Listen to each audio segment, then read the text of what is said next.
primero voy a ¿Esto empezar a tiene, grabar. perdón, ¿esto tiene Dime. formato webinar o la gente que está, o estamos todos dentro del mismo Zoom? Estamos, si no me equivoco, y si Marcela me corrigió, creo que estamos todos dentro de un Zoom. Creo que no. Ya. Habíamos visto la posibilidad de hacerlo como por sala separada, como webinar, pero no. Creo que no quedó así. Ya. Me atrevería a decir.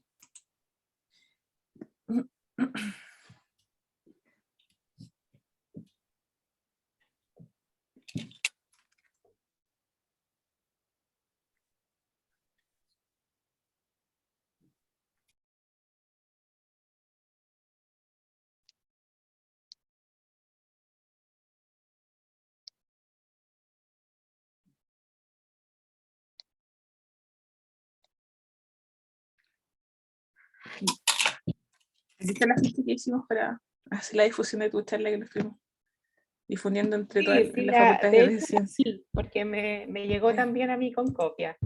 Sí, bueno.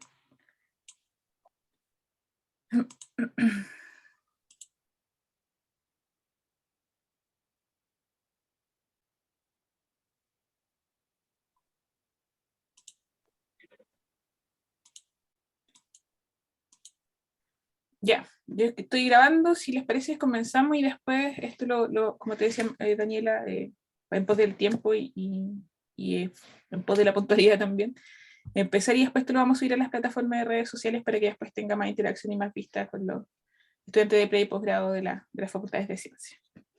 Bueno, hoy día esto está dentro de un ciclo que hemos pensado de charlas que se llama Mujeres en Ciencia y Política, un ciclo que queremos abordar la experiencia de distintas investigadoras y académicas de UCN y otras universidades chilenas para abordar sus caminos y sus roles, no tan solo en la investigación, sino cómo estos se han cruzado con el liderazgo, con los cargos públicos, tanto de la administración como sociales, y cómo se pueden inspirar a nuevas lideresas desde este cruce, ¿no? Entonces, el día de hoy tenemos como invitada a Daniela Barría, quien es física con mención en astronomía de la Universidad Católica del Norte, es doctora en física de la Universidad de Concepción y es postdoctorada en el Instituto de Astronomía de la Universidad Católica del Norte en un proyecto ESO Chile. Más recientemente, y a partir de la cual le invitamos como lideresa, fue Seremi de Ciencia, Tecnología, Conocimiento e Innovación para la macrozona norte del país para el periodo 2020-2022. Esta actividad particularmente, primero, para asegurarnos una buena comunicación, les vamos a pedir que dejen sus micrófonos apagados, que ubiquen el icono de y el de levantar la mano también para cuando quieran tomar la palabra y hacerle preguntas a Daniela. También pueden interactuar y dejar las preguntas en el chat y en lo posible dejar su cámara encendida. Yo en un momento les voy a dejar un link en el chat para que registren su participación. Como les contábamos hace un momento, Daniela, y para que las personas que ven esto después desde las plataformas sociales, esta actividad está marcada dentro del trabajo del eje de liderazgo y participación femenina, que ha sido en este caso organizado por la académica Marcela Vallejo, quien es académica del Departamento de Física y que está coordinando todo este ciclo de charlas. Y contarles que dentro de nuestro eje tenemos 5 líneas de acción de trabajo, que dentro de eso está promover la participación femenina en carreras de áreas STEM, está incorporar el enfoque de género en la docencia universitaria, también como incentivar la participación femenina en la comunidad universitaria, el diseño y la implementación de actividades de difusión que visibilizan el trabajo de académicas, investigadoras y alumnas también de pre y posgrado, y también incentivar la participación femenina en proyectos de investigación, de desarrollo tecnológico, de innovación, de emprendimiento con base científico-tecnológica y de transferencia tecnológica. Todas estas acciones y este eje en particular se está implementando para las facultades de ciencias de la UCN, la Facultad de Ciencias, la Facultad de Ciencias del Mar y también el Departamento de Ciencias Geológicas de UCN. Y vamos a estar haciendo una serie de actividades y van a estar siempre dando vuelta a lo largo del año este tipo de actividades y ciclos de charla y conversatorios. Le vuelvo a presentar a Daniela, que está ya con nosotros, ¿cierto? Agradeciéndole su tiempo, su buena disposición y sus ganas de estar hoy día con nosotras. Y la dinámica es que nosotros le hicimos una serie de preguntas a Daniela, queremos que ella nos las vaya respondiendo y van a ir viendo imágenes de ella, algunas frases que hemos tomado de alguna respuesta que ella ya nos dio de antemano, pero todas las preguntas que ustedes tengan y que les nazcan de esos temas los pueden ir dejando en el chat o después, hacia el final, ya ir levantando la mano para conversar con Daniela. Muchas gracias por estar acá. Daniela, comencemos con la conversación con las preguntas. Lo primero que te quería preguntar es, ¿qué te motivó a seguir una carrera científica?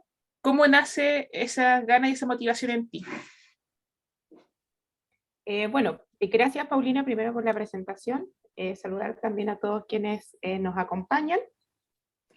La verdad es que yo soy del sur, originalmente, digámoslo, de la región de los lagos de Osorno, ¿no? Y si bien la región, no te voy a decir que tiene las condiciones más aptas para poder hacer astronomía, sí disfrutamos de cielos bastante limpios y despejados durante el verano. Entonces, una de las cosas que a mí me llamó mucho la atención, yo desde muy pequeña sentía cierta atracción hacia el aprendizaje, hacia aprender cosas nuevas. Me gustaba mucho, digámoslo, todo lo que eran los libros de historia muchas veces o de ciencia que estaban enfocados en responder preguntas que muchas veces uno como niño quiere saber o quiere conocer.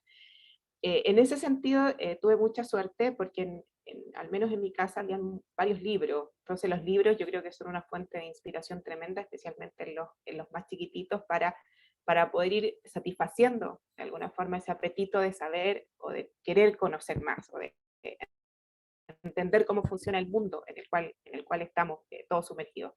Entonces, bueno, como te comentaba, desde la básica yo tenía ciertas habilidades también para las matemáticas, los profesores destacaban estas habilidades muchas veces.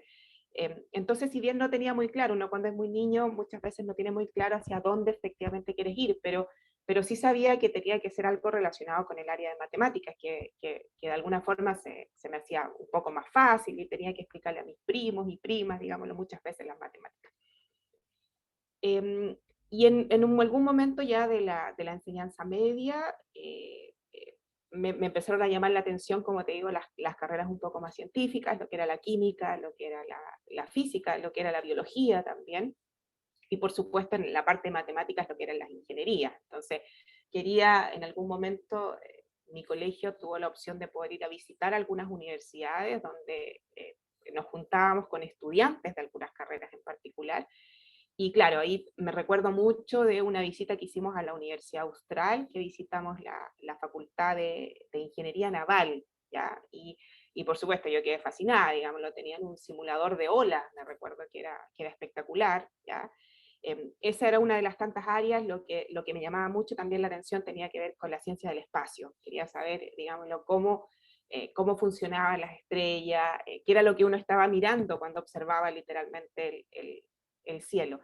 Y en ese sentido me ayudó mucho también esas noches, como, retomando un poco al principio, esas noches que te comenté, noches despejadas en el sur de Chile, cuando tú podías salir en la noche sin frío, sin lluvia, y observar esa majestuosidad que tú podías ver, digámoslo, la Vía Láctea desplegada, que en esos momentos, por supuesto, yo no sabía todavía a qué correspondía, es impresionante. Te hace sentir pequeña, pero al mismo tiempo te hace sentir con una grandeza de querer saber, una motivación muy fuerte de querer entender qué es lo que está sucediendo ahí. Entonces creo que una de las grandes motivaciones fue esa, honestamente. Creo que fue el hecho de poder observar estos cielos tan pristinos, tan limpios y con diversos objetos, muy motivante.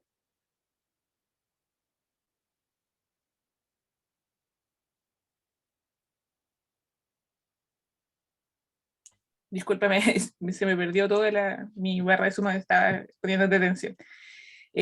Claro, el sur, Chile en general, uno podría decir que independiente que uno viva en el norte o en el sur, puede ver buena parte del cielo, ¿no? Como que... No, yo, el cielo es un regalo para todos. O sea, no importa en qué parte del mundo estés, no importa en qué ciudad o región de Chile estés, el cielo es un patrimonio natural precioso y particularmente rico que tenemos en nuestro país, en Chile, pero es algo que está abierto para todos, que podemos disfrutar todos. Y eso también es una responsabilidad tremenda que tenemos como sociedad de cuidarlo, de poder mantener esto para las futuras generaciones. Totalmente, totalmente. Sí, te preguntaba porque tú decías como salir a la noche a ver el cielo, y algo que a veces las personas que somos del sur sentimos que algo lejano a nosotros. Yo igual soy del sur, soy de Valdivia, muy cerca de Osorno, así que como que uno siente que no tiene ese privilegio, pero tal vez porque no sabe apreciar lo que ya tiene, ¿no? Como dices tú, una... Sí, no, exactamente. La astronomía, digámoslo, profesional como ciencia se ha desarrollado mayoritariamente en la zona norte de nuestro país, pero eso tiene que ver con las condiciones meteorológicas que te permiten este desarrollo profesional de la ciencia más eficientemente, llamémoslo así, que lo que podemos hacer en el sur, ya con menos noches despejadas, con mayor cantidad de vapor de agua en la atmósfera, todas esas cosas eh, no son muy eficientes a la hora de poder desarrollar o de generar ciencia astronómica. Entonces, en ese sentido, el norte, por supuesto, tiene esta potencialidad y esta tremenda ventaja comparativa, pero eso no significa que nosotros quedemos privados de poder observar el cielo y por lo mismo tenemos registros históricos también de los pueblos originarios del sur de Chile haciendo o dejando registro de la astronomía, de la observación y el estudio de alguna forma de los cielos. Entonces no es algo que quede únicamente para las personas del norte, sino que está abierto para todas y todas nosotros. Y ahí siguiendo con eso, te surge esta pregunta, ¿no? De que ya, una vez que tú ya empezaste a dedicarte a la investigación y a estudiar astronomía, ¿cuáles fueron las mayores motivaciones que surgieron en ti ya siendo una joven adolescente empezando una carrera de investigación, conociendo más la parte científica? Sí, bueno, ya venía, como te comentaba, con esta como motivación por la astronomía, por el estudio de los cielos. Y las mayores motivaciones que yo creo que tiene el hacer ciencia, independiente de la temática que tú estudies, independiente del área, es que la ciencia tiene, tiene un factor que yo le llamo que es un poco adictivo. ¿Ya? Tú te preguntas algo, trabajas arduamente para poder responder o dar respuesta dentro de lo posible a esa pregunta, y una vez que tienes la respuesta ya aprendes, entiendes un fenómeno, y eso te genera una satisfacción propia, una satisfacción personal de que soy capaz de entender esto, de que soy capaz de darle respuesta a esto. Compartirla, por supuesto, con el resto de la comunidad científica es un placer que es tremendamente adictivo. ¿ya? Y yo creo que eso sucede muy posiblemente en todas las áreas científicas. ¿ya? Vamos adquiriendo conocimiento, vamos generando mayores herramientas para que la comunidad científica pueda tener esta información y, por supuesto, después ya sea dedicarla a una investigación aplicada, eventualmente podría ser hasta un desarrollo tecnológico. Hay que considerar que difícilmente la investigación aplicada existe si no existe primero una generación de conocimiento. Entonces lo que hemos visto en la cadena es que el primer paso corresponde a, por supuesto, adquirir el conocimiento, luego un desarrollo tecnológico y luego básicamente la innovación que entra a darle valor a estas dos cosas.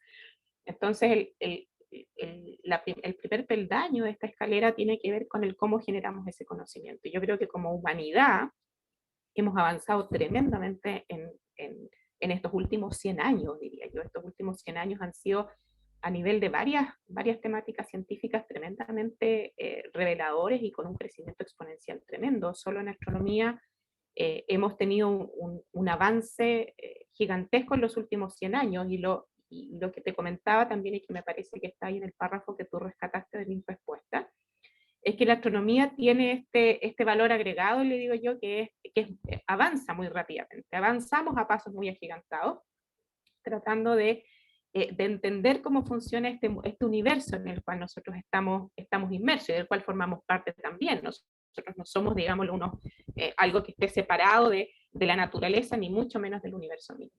Entonces una cosa que me motivó bastante era, como te decía, esta satisfacción de poder ir respondiendo a esas preguntas que habías tenido por mucho tiempo, y la astronomía en particular tiene además este valor que es este aprendizaje que va cambiando, más bien dicho, el conocimiento va creciendo mucho de un año a otro. Entonces los desarrollos tecnológicos, las nuevas instrumentaciones que se están haciendo para los telescopios, que son cada vez más sensibles, que nos permiten ir observando más y más profundo en el universo, asimismo como los telescopios que se están construyendo ya con espejos cada vez más grandes, hacen que la astronomía vaya avanzando a pasos agigantados. Entonces, lo que sabíamos hace 10 años atrás simplemente, es lo que tenemos hoy en día en esa área es mucho mayor que lo que sabíamos hace 10 años. Y lo que va a pasar en 10 años, o me arriesgo a decir en 100 años, es realmente una incógnita, ¿ya? Porque podemos empezar a generar nuevos descubrimientos que nos van a impulsar a seguir aprendiendo más respecto a esto, pero por sobre todo esta capacidad inmensa que tiene la astronomía de ir avanzando tan rápidamente en el conocimiento.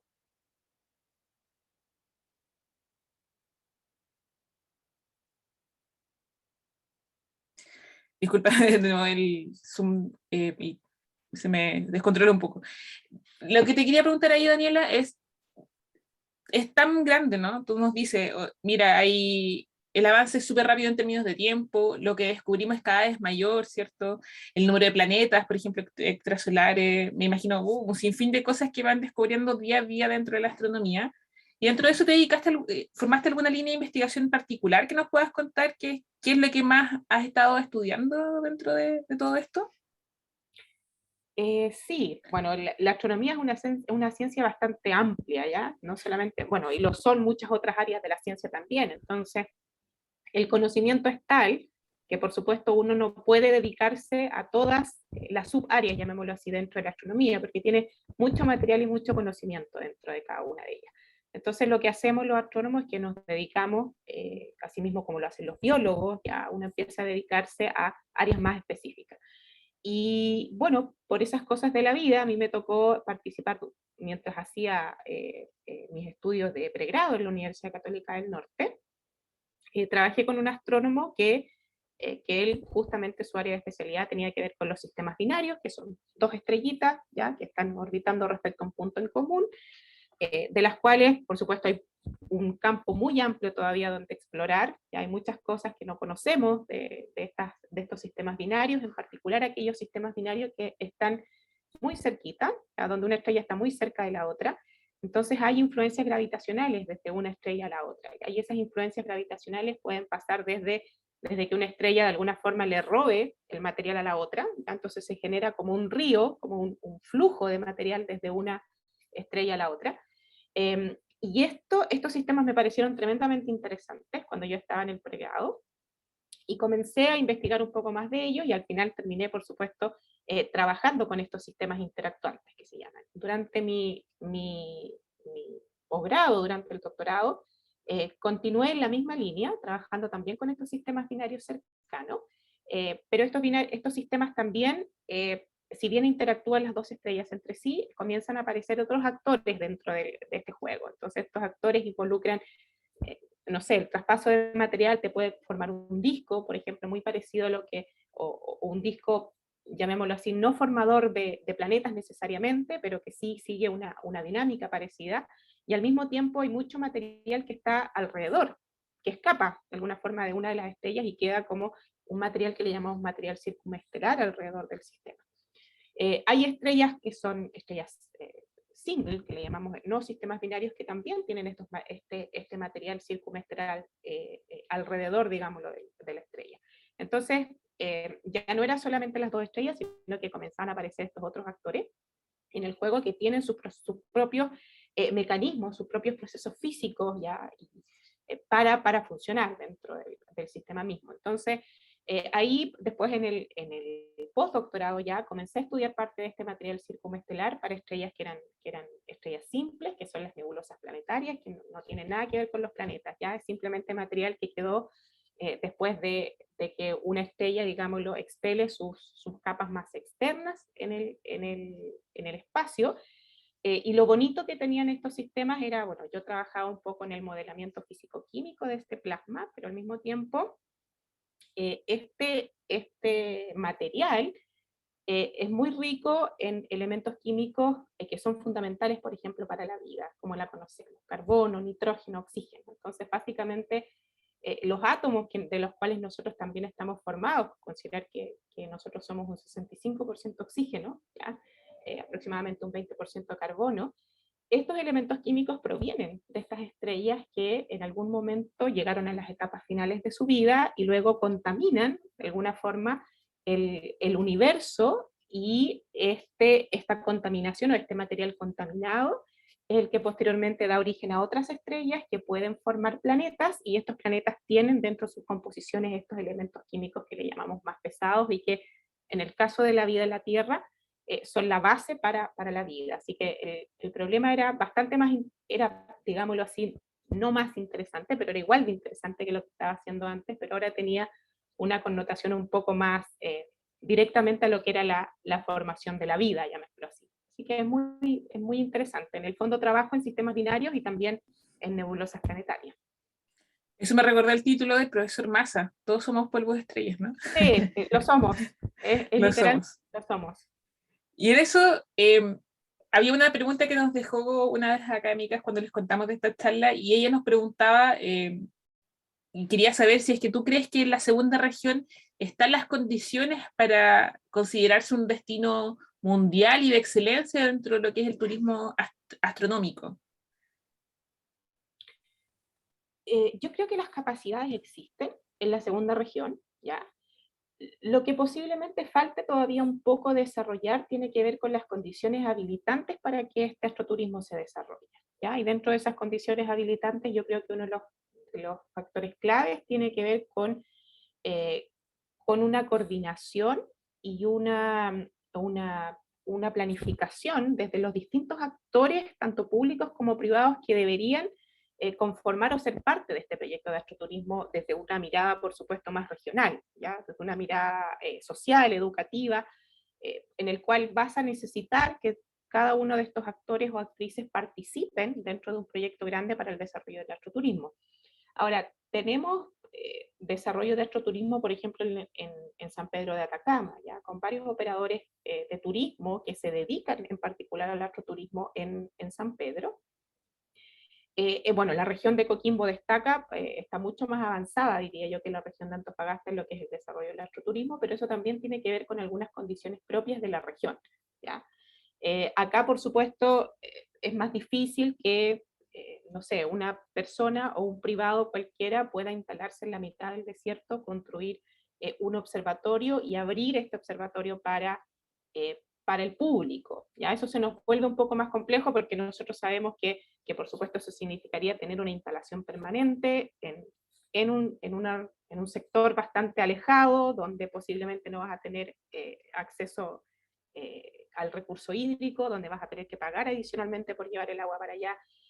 Eso nos diferencia un poco de lo que es el desarrollo de la región de Coquimbo, donde puedes tener estos servicios básicos un poco más a la mano, y por lo tanto esto te amplía también las posibilidades de que algún privado pueda instalarse. Entonces, a eso me mencionaba yo que en el caso de la región de Antofagasta tenemos que enfocarnos en generar una articulación entre los distintos actores que puedan llevar a cabo estos proyectos diría yo, con una cobertura más amplia dentro de la región completa. La región como un todo, así como lo es también la región de Atacama, tienen unos cielos particularmente ideales para lo que es el astroturismo, ¿ya? Y ahí hay que coordinar con diversos actores para poder llevar a cabo un proyecto que, ya sea con fondos públicos y en combinación con fondos privados, pueda desarrollar el astroturismo como un área, digámoslo, muy ventajosa para poder desarrollarse en la segunda región. Vamos a dejar, agradecemos esta pregunta que nos había llegado a propósito de la charla porque da pie, ¿cierto?, a todas las iniciativas que se están haciendo de emprendimiento de base científico-tecnológica y que también queremos apoyar desde nuestra iniciativa. Ahora te quiero preguntar, ¿cómo el desarrollo de tu carrera científica llegó a converger con el liderazgo? Algo que nosotros estamos viendo desde una iniciativa, pero que muchos entes están, institucionales, académicos, están tratando de fomentar, que es un mayor liderazgo de las mujeres en distintos ámbitos. Eh, bueno, te comento, y la verdad es que para mí fue también un poco una sorpresa llegar, digámoslo, a este cargo, una sorpresa bien agradable, porque en el fondo había una demanda, llamémoslo así, colectiva desde la comunidad científica, de querer ser más partícipes dentro de las decisiones políticas que se tomaban a nivel país. ¿Ya? Y esa había sido una demanda por muchos años por parte de la comunidad científica, por lo tanto, ver ya una institucionalidad conformada a través del Ministerio de Ciencia, Tecnología, Conocimiento e Innovación, y poder ser partícipe de esta causa, ya de involucrar un poco más a la ciencia, la tecnología y la innovación de base científico-tecnológico en las decisiones no solamente del país, sino también en las decisiones regionales, a través de la gestión, a través de la administración, fue, como te digo, para mí una experiencia muy reveladora, pero al mismo tiempo una sorpresa bastante agradable. Empiezas a conocer a muchos actores del ecosistema, que todos y todas de alguna forma estábamos con esa misma visión, con la visión de poder hacer de la ciencia algo un poco más prioritario dentro de todos los ejes que se estaban desarrollando a nivel político y de todas las soluciones muchas veces que se encontraban a los desafíos que tenían y que tienen tanto las regiones como el país completo.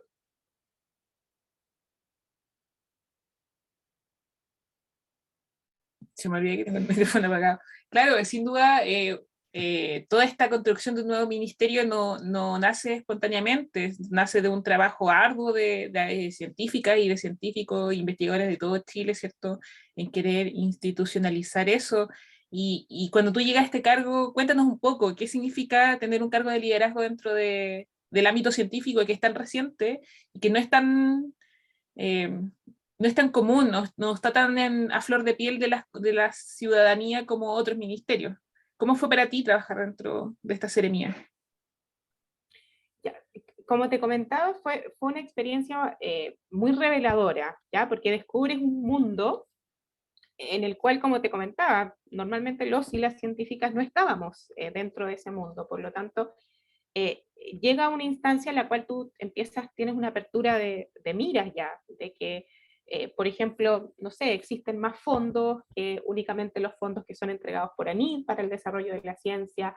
Te encuentras con que hay un sector empresarial que también hace innovación, que también hace desarrollo tecnológico, pero que todavía le falta, hay una etapa, un paso más que tiene que ir más arriba, ya en el fondo de encontrar alguna manera de darle valor a los científicos que estábamos formando en nuestro país, pero que también podían ser un aporte desde el ámbito privado, me refiero desde el ámbito de las empresas. Eso te da, por supuesto, una apertura de miras, te hace ver las cosas de manera diferente e ir generando estas redes de distintos actores y actrices del ecosistema para ir en pos de este objetivo común que teníamos, que era posicionar de alguna forma la ciencia. Para mí por lo menos fue una experiencia, como te digo, muy productiva, muy enriquecedora. Te vas dando cuenta de cómo todos queremos de alguna forma lo mismo, ¿ya? Entonces tenemos que ponernos de acuerdo ahora en el cómo vamos a trabajar para alcanzar ese objetivo. Y eso es gestión pública, ¿ya? Y por supuesto todo esto bajo una mirada siempre de que sabemos que la ciencia, la tecnología y la innovación forman parte, por supuesto, del diario vivir de todos nosotros, ¿ya? O sea, la calidad de vida que tenemos hoy en día, no sé, el poder calentar rápidamente, qué sé yo, tu comida en un microondas, el tener una lavadora que presionas un botón y tienes todo listo en un par de minutos, todos esos avances tecnológicos, cada uno de nosotros convive con esta ciencia día a día, ¿ya? Pero generalmente está tan normalizado ya que no lo vemos. Entonces ya creemos que con eso está, pero los desarrollos científico-tecnológicos siguen avanzando. Y para que ese desarrollo científico-tecnológico siga su curso, necesitamos entonces hacer que la ciencia y la tecnología el bienestar de las personas, es decir, ir buscando desde la parte pública, por supuesto, mejorar aún más la calidad de vida de las personas a través, esta vez, de la ciencia y el desarrollo tecnológico.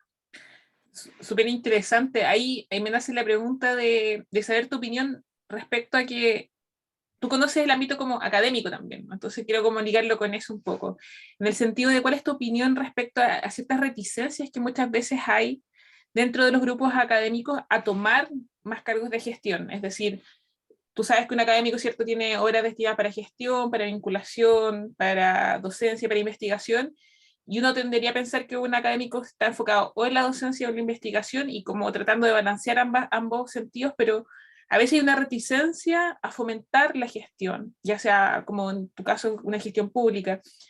¿Por qué crees que existen esas reticencias todavía? ¿Crees que es por una falta de conocimiento, de expertise, de traspaso de experiencia? ¿Y cómo pudiésemos fortalecer eso para tener cada vez más liderazgos locales, ¿no? Es decir, que tú eres una Seremi de Macrozona Norte porque tú eres del norte, ¿no? No es que tuvieron que traer a alguien de otro lado, desconocido de otro contexto, a instalarte en la región Macrozona Norte, digamos. No sé si me voy a entender. Paulina, ¿me podrías? Mi internet está un poco inestable, entonces no sé Sí, te si repito, no hay pero problema. ¿me puedes repetir, por favor? Sí, básicamente lo que te quería preguntar era tu opinión respecto a que hay ciertas reticencias, muchas veces desde el ámbito académico, de académicas y académicos, a fomentar su desarrollo de gestión, de priorizar la docencia y la investigación en desmedro a veces de la gestión, como si fuese algo difícil, desconocido, no tan interesante, pero que muchas veces es bueno tener liderazgos propios de la región. Por eso te decía, como tú eres Seremi de la macrozona norte, porque tú ya te desempeñabas en tu investigación en la macrozona norte y no tuvieron que traer a alguien externo a instalarse allí. Entonces, ¿cómo desde tu experiencia tú pudieses dar tu opinión y cómo fortalecer siempre liderazgos locales, ¿no? En la ciencia, pero también que pudiese, tal vez puede pasar a otras áreas, ¿no? Sí, claro, bueno, yo creo que tiene que ver con un factor más de formación, ¿ya? Cuando tú eres investigador o cuando te formas como un investigador o investigadora, tú no tienes cursos ni de emprendimiento, ni de liderazgo, ni de gestión, ¿ya?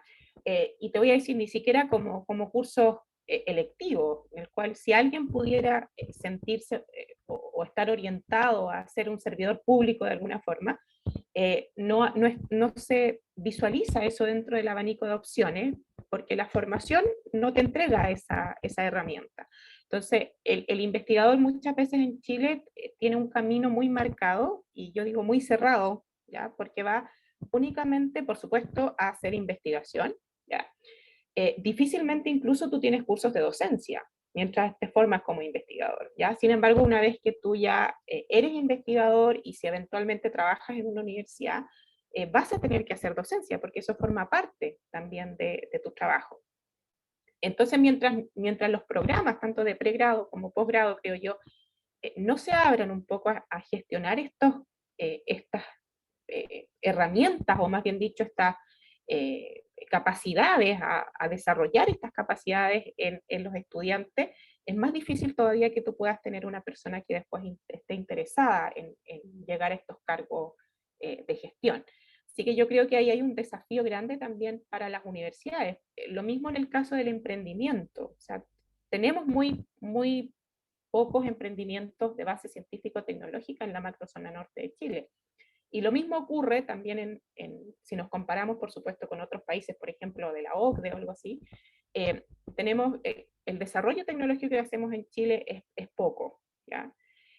¿Y por qué? Yo creo que eso también está enfocado con la parte de la educación. En países ya sea Europa o Estados Unidos, si bien tú puedes estar siguiendo una carrera formativa en investigación, tienes siempre abierto el mundo para ser partícipe del emprendimiento.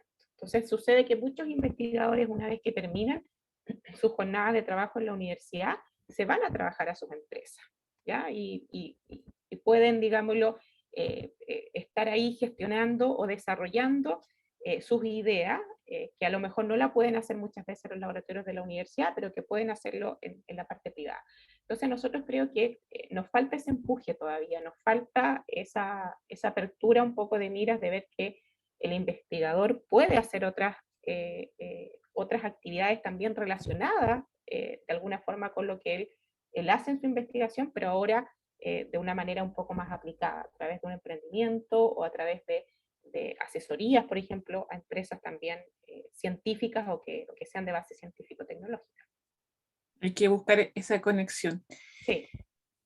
Y en ese sentido, bueno, siempre dentro de la participación femenina, ¿cómo visualizas tú la participación de mujeres tanto en la academia como en los cargos públicos de liderazgo en los últimos años y desde tu experiencia reciente en la Seremía?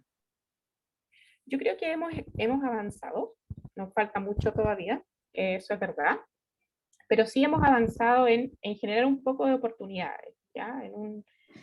En una sociedad y específicamente en la parte de la ciencia o el emprendimiento que han sido instancias históricamente muy masculinizadas, ¿ya? Las mujeres entramos a este mundo laboral no hace mucho tiempo, pero aún así quedaron rezagos de áreas en las cuales por ejemplo, las mujeres, no sé, por decirte, en los buques muchas veces todavía existe esta creencia de que las mujeres no pueden subirse o cosas así. Nosotros en la parte de astronomía por muchos años también las mujeres no podían ingresar a los telescopios, ¿ya? Porque era alguna forma de mala suerte que una mujer ingresara ahí. Todos esos sesgos culturales yo creo que hemos ido avanzando, como te digo, falta muchísimo todavía. Entonces, tenemos que generar iniciativas que apunten a abrir estas oportunidades para que las mujeres puedan estar dentro de estos cargos públicos, puedan ingresar a cargos de liderazgo, ya sea tanto de la academia como del sector empresarial.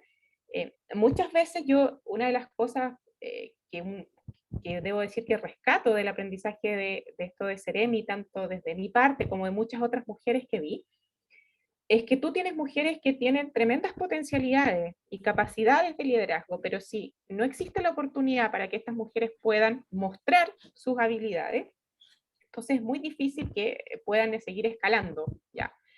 Y yo creo que una de las cosas fuertes ahí es lo que tiene que ver con la generación de oportunidades. O sea, que se abran las oportunidades para que las mujeres puedan estar ahí.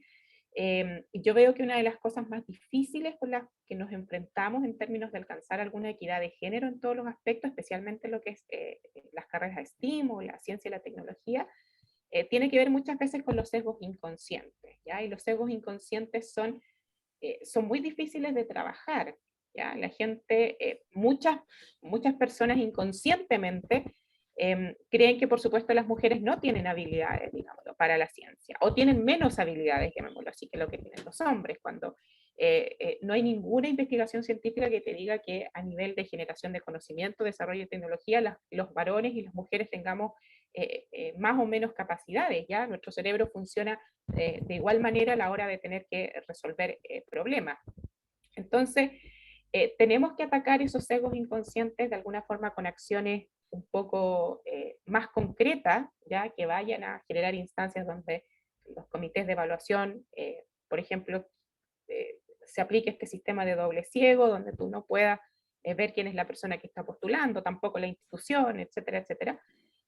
Esas instancias o esas acciones afirmativas yo creo que son muy buenas, ¿ya? Son acciones que a lo mejor no van a tener un resultado a corto plazo, que es lo que queremos, pero sí van a tener un resultado a mediano plazo, me arriesgo a decir yo, donde vamos a ver cada vez que más y más mujeres se atreven, pero eh, insisto en eso, creo que hay muchas mujeres que tienen motivaciones para poder llegar a cargos públicos o hacer, eh, o digámoslo, estar en cargos de alta dirección o de jefatura, pero si tú no brindas las oportunidades para que eso suceda, entonces difícilmente estas mujeres van a poder llegar ahí. Coincido completamente con tu apreciación y es muy bueno escucharlo desde alguien que ya ha tenido mayor trayectoria de liderazgo.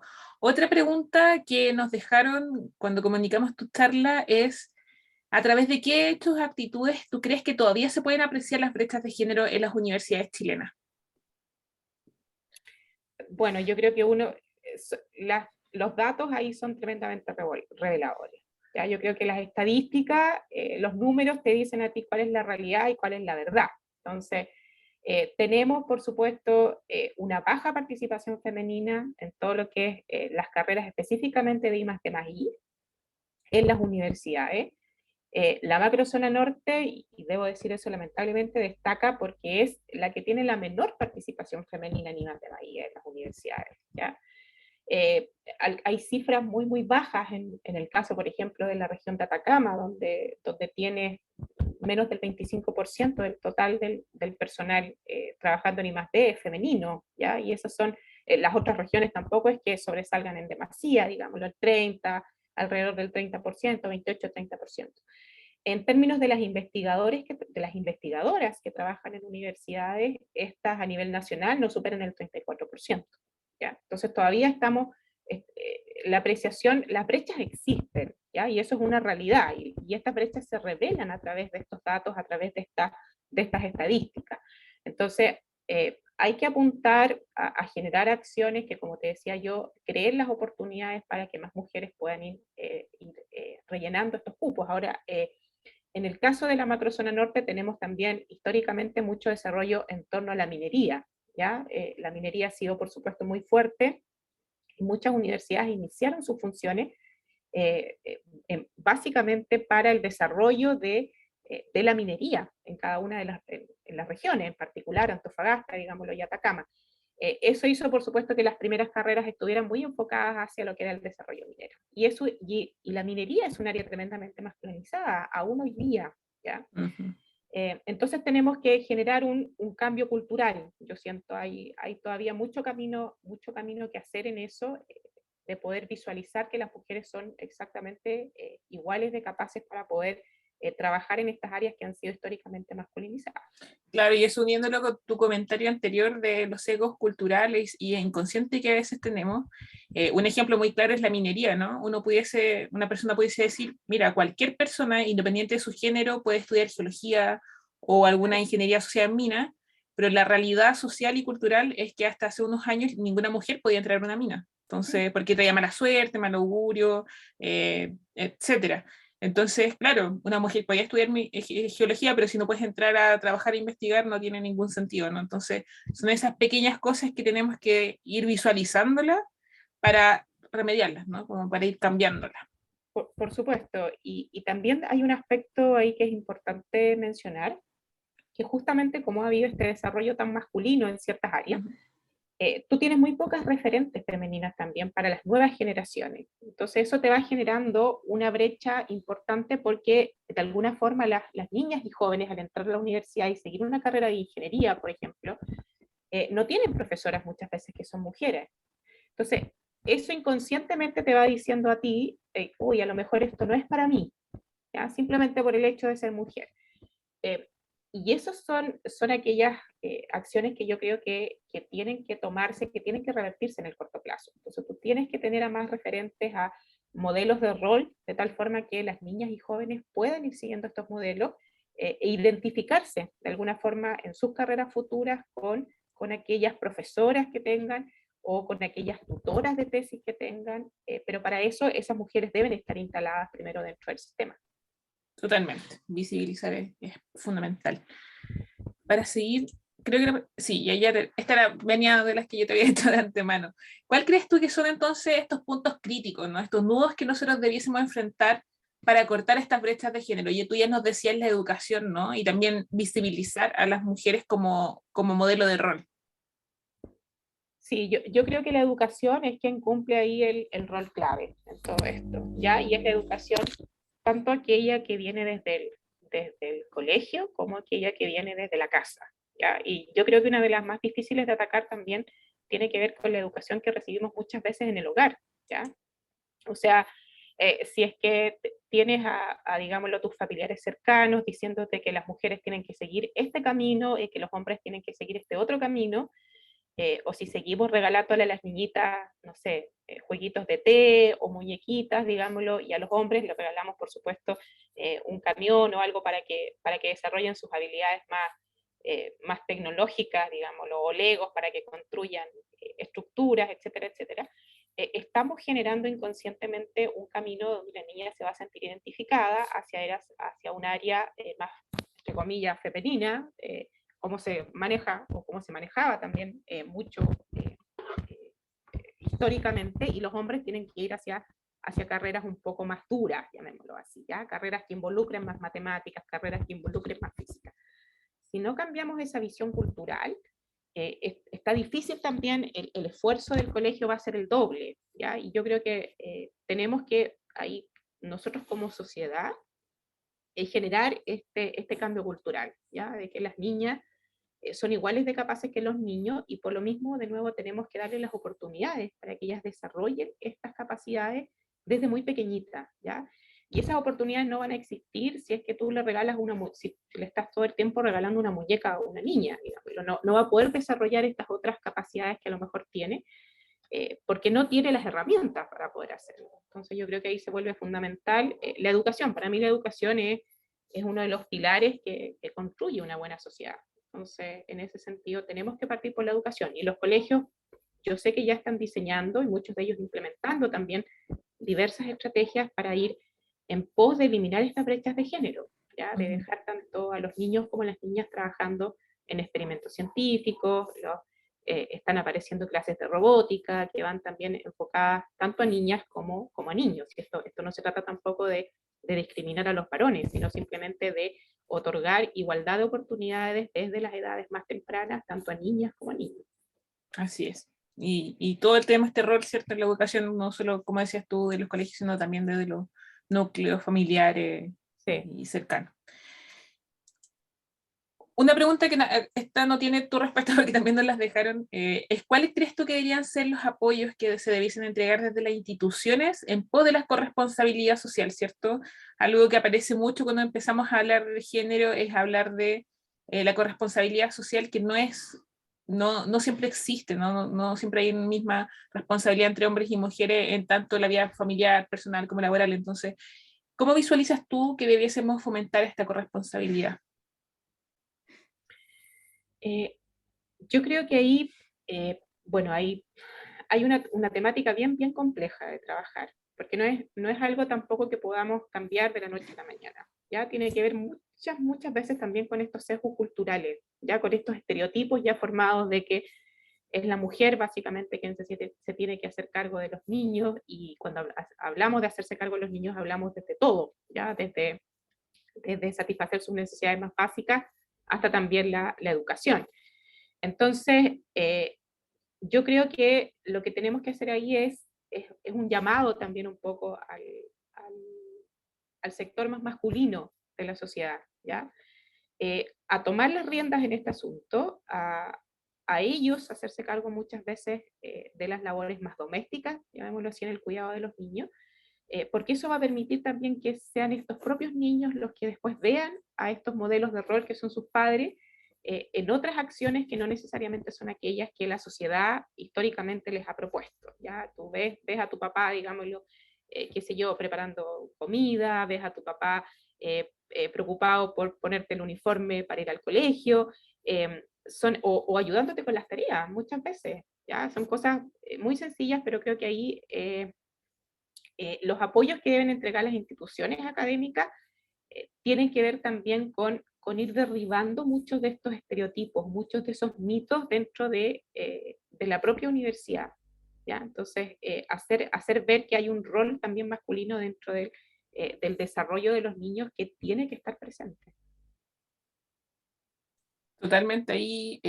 Solo añadir que desde, como te comentaba, habíamos hecho un diagnóstico de entrar a la universidad y algo de lo que tú nos mencionas se visualizó que cuando nosotros pedimos información, por ejemplo, sobre eh, cuidadores de niños, niñas y adolescentes en los hogares, la universidad nos daba datos de puras académicas que eran madres.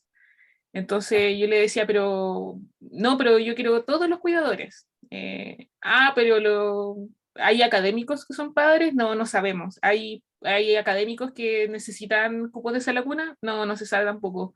Porque finalmente no siempre es culpa del padre, que si es o no participa dentro de la responsabilidad de su hogar, sino que también de cómo la institución los Tema. considera, ¿no? Es Sí, un tema mucho más amplio. por supuesto. Ahí, por ejemplo, hay casos, yo conozco casos particulares en los cuales muchas veces el padre quiere pedir el derecho a la cuna y no lo tiene simplemente por ser padre, digamos. O sea, si él trabaja en una institución que tiene este beneficio, entonces muchas veces no se lo entregan simplemente porque eres padre. Entonces la madre quien tiene que pedir este derecho a la sala cuna. Claro, esas son cosas que desde las instituciones tenemos que cambiar. Y lo que hablábamos un poco en interno al principio, es que la brecha de género es grande, la que tenemos actualmente, ¿ya? Entonces Ujú.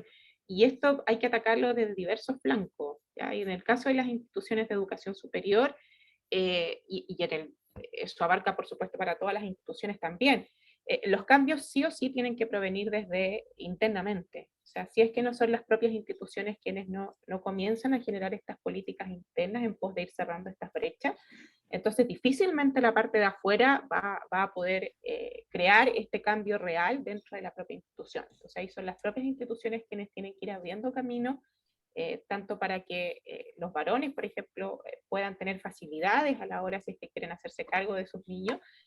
Yo creo que los hay, ya muchas veces son, como te digo, las propias instituciones las que van cerrando las puertas a que los varones puedan hacerse cargo eh, de sus hijos o hijas. Ujú. Totalmente.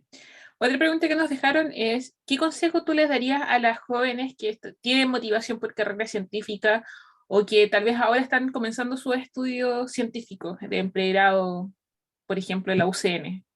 ¿Qué consejo tú les podrías dar para que sigan y que vean que la participación femenina en ciencia es importante y es real? Sí, yo creo que el mejor consejo que les daría es que En el mundo actual en el que vivimos, seguramente en algún momento van a recibir algún comentario desubicado, van a que apunte, digámoslo, a que poco menos que como mujer, ¿por qué están aquí o por qué están en este lugar? Entonces yo creo que ahí mi mejor consejo es que hagan oídos sordos a esos comentarios, ¿ya? Que sigan adelante con lo que realmente ellas quieren hacer.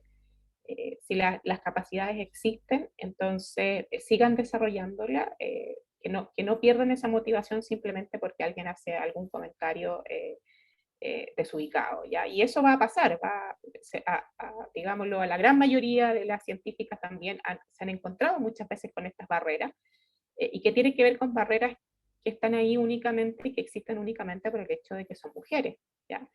Entonces, seguir derribando, seguir impulsando para que estas barreras vayan cayendo cada vez más y no hacer caso omiso de cualquier tipo de comentario que llegue de esa naturaleza con un sesgo de género importante. Entonces yo creo que es lo mejor. No, me ha pasado casos de muchas mujeres científicas que yo conozco que al final terminan dejando el, esta línea de investigación en carreras STEAM simplemente porque alguien hizo algún comentario, que le llamo un comentario desubicado, que por supuesto termina o va en desmedro de la motivación que tienen estas estudiantes. Entonces, hasta que nosotros no consigamos ir generando un ambiente que tenga igual apertura tanto hombres para mujeres, por supuesto va a ser difícil, así que si se encuentran con algún obstáculo como eso, hay que seguir adelante nomás. Así que ahí hay que seguir aquello que uno realmente quiere hacer, y si eso es lo que realmente quieren seguir, una carrera científica, entonces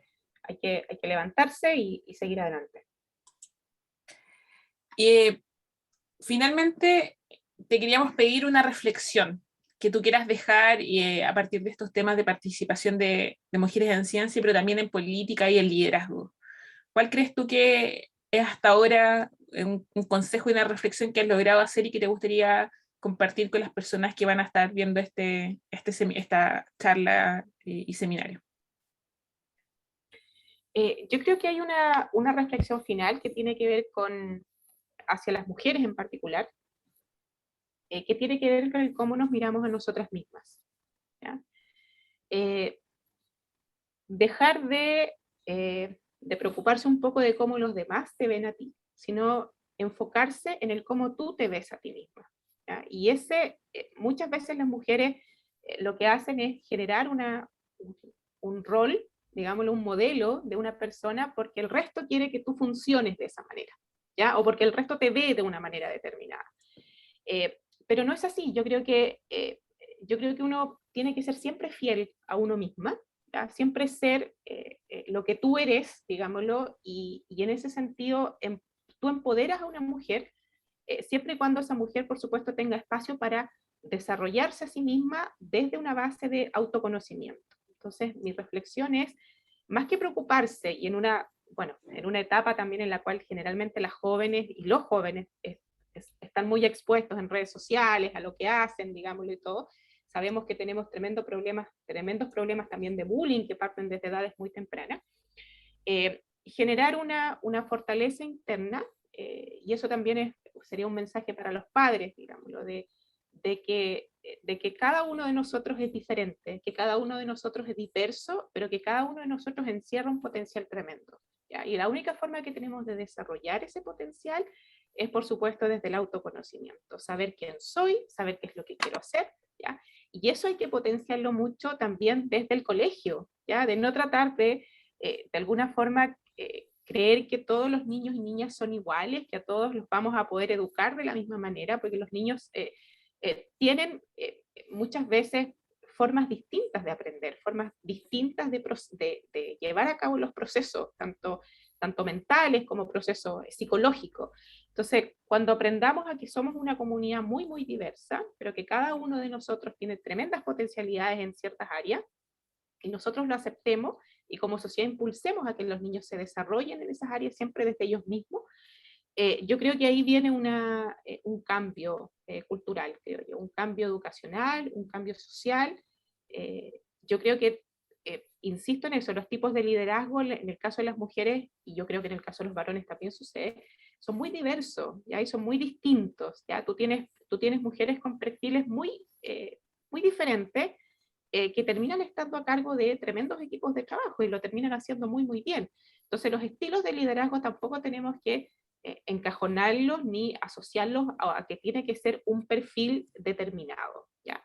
Pero ahí retomo de nuevo mi punto que te hablaba acerca de las oportunidades. ¿Ya? Por lo mismo, muchas mujeres, tú dices, no tiene un perfil de liderazgo, pero nosotros decimos, ¿qué es un perfil de liderazgo? Si tú observas ahora la diversidad de mujeres que tienes, muchas veces, que todavía son pocas, eso sí, menos de las que quisiéramos, estos perfiles son distintos. Entonces, por lo tanto, cada uno de nosotras va a tener un perfil de liderazgo diferente.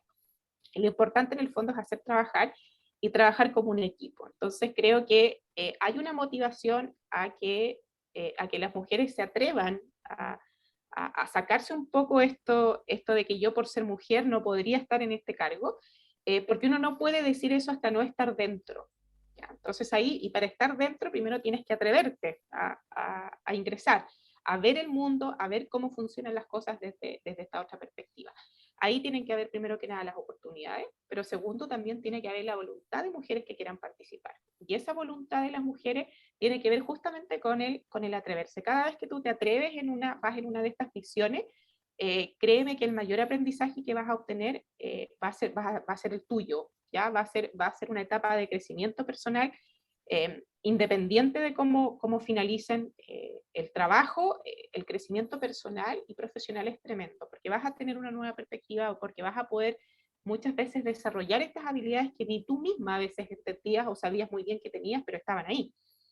Y eso, yo creo que el mensaje final tiene que ver con el atreverse, con que siempre va a haber un resultado positivo a partir del atreverse a que las más y más mujeres participen en estos cargos de liderazgo.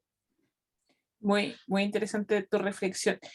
Quería agradecerte, Daniela, con eso último, por tu tremenda reflexión, por la conversación que nos va a dar pie seguro para que todos sigamos pensando en estos temas que son tan importantes y tan relevantes, como decías tú hacia el final, atreverse, ¿no? Entonces, gracias por atreverte a ser Seremi de Ciencia para el Ministerio de Ciencia, Tecnología y Conocimiento.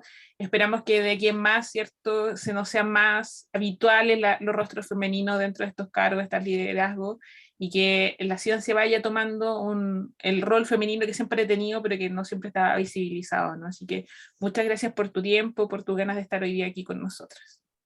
No, muchas gracias a ustedes también por la invitación.